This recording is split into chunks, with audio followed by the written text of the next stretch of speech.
Hey guys, and welcome back. So we are the Unorthodox group, and this is our channel about the social work side hustles. If you're a social worker looking to make more money and earn additional income with side hustles and different kind of gigs in order to increase your income, you are in the right place. Make sure you hit the subscribe button below and the little bell that'll let you know every Tuesday when a new side hustle drops.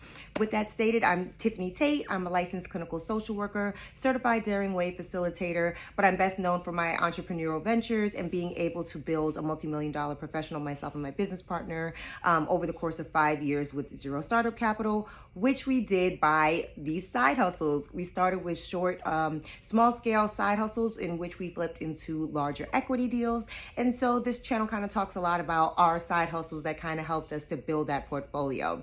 Stick around because today we are talking about the side hustle of being an executive assistant. I know most people are like, why would I want to be an executive assistant? You're going to see that this is one of the fastest ways to rise to the top. Stick around, we're jumping right on in. Step 1, what is an executive assistant? Well, it's literally exactly what the title states. This is an assistant to an executive, usually an executive director in an agency or someone in the C-level suite, CFO, the Chief Financial Officer, COO, Chief Operating Officer, CEO, Chief Executive Officer, CMO, Chief Marketing Officer. I can go on and on and on, but somebody in the C-level suite or an executive within the company usually would have an assistant or maybe even a shared assistant, which is shared amongst a number of the executives within the company. This job is usually for an entry-level position, but we're going to talk about a lot of the benefits to that job and how that side hustle or even turning into a full-time gig can really help you to propel your career. So the question most people ask themselves at this point is, if I'm a social worker, if I have a degree, if I have a license, why would I want to be somebody's assistant? The answer is pretty simple, because you're learning directly from the boss, right? Most people take a very orthodox route of moving up a ladder, becoming, maybe if you're going to a hospital system, becoming the discharge specialist, becoming the hospital social worker, and crawling your way up the ladder as a supervisor. An executive assistant has direct access to the top level executives, the people who make the big decisions, the big dogs. You are privy to private meetings. You are privy to the growth and expansion ideas. You're learning how data should look and be presented. So the second step we're going to go into is step 2. What does it even look like? An executive assistant's job can be quite mundane. I will not sugarcoat that at all, right? You are grabbing coffee a lot. You are scheduling appointments and sometimes taking the dog to the vet.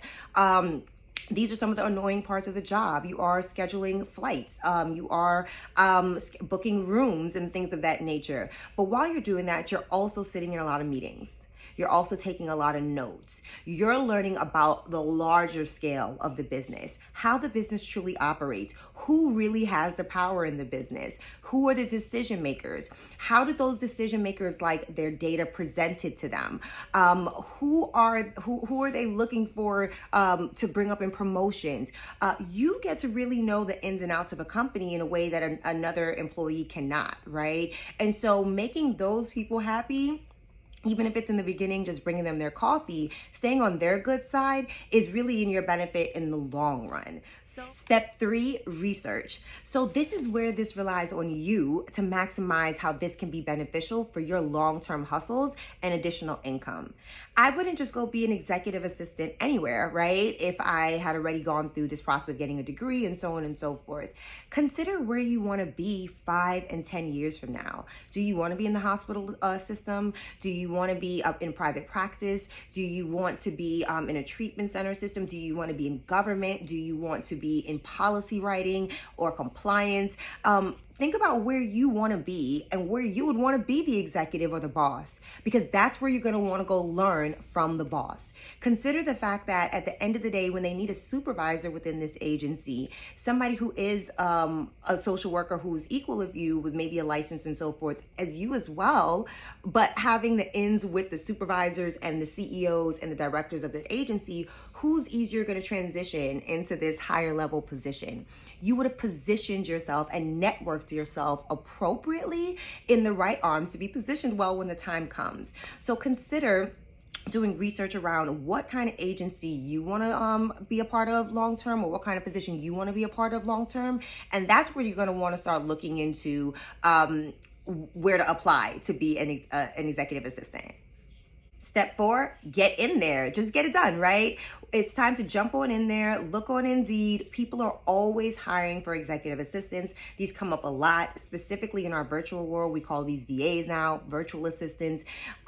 This is something you will find very easily as executives have taken on more and more under the stress of the pandemic. So finding an executive assistant role is not extremely difficult. What you want to work on, though, is finding the one that's right for you within the agency, department, industry that you want to work in long term.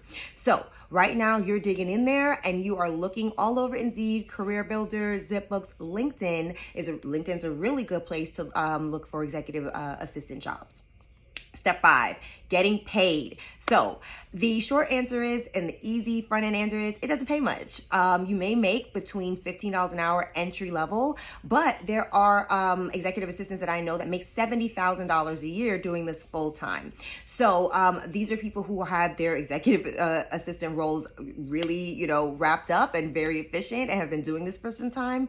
If you're interested in doing this long term, you can make significant money doing this long term, working for executives. However, consider this to be a paid training. That's what you need to consider this to be. If you want to be an executive, you don't have your MBA, you haven't gone up the leadership route yet, this is a very quick way to learn all the ins and outs, learning how to utilize Excel, learning how to utilize different systems, build pro formas, things that executives are looking for that we're not taught as social workers. You will learn in this position. Consider that time the most valuable internship you can ever have, even if it's only $15 to $20 an hour, because 3 years from now, you can be turned around and you're the executive now. And it would have been well worth that money instead of traveling up kind of the shorter distance. So blessings to you guys today. Again, subscribe below. Have a wonderful day.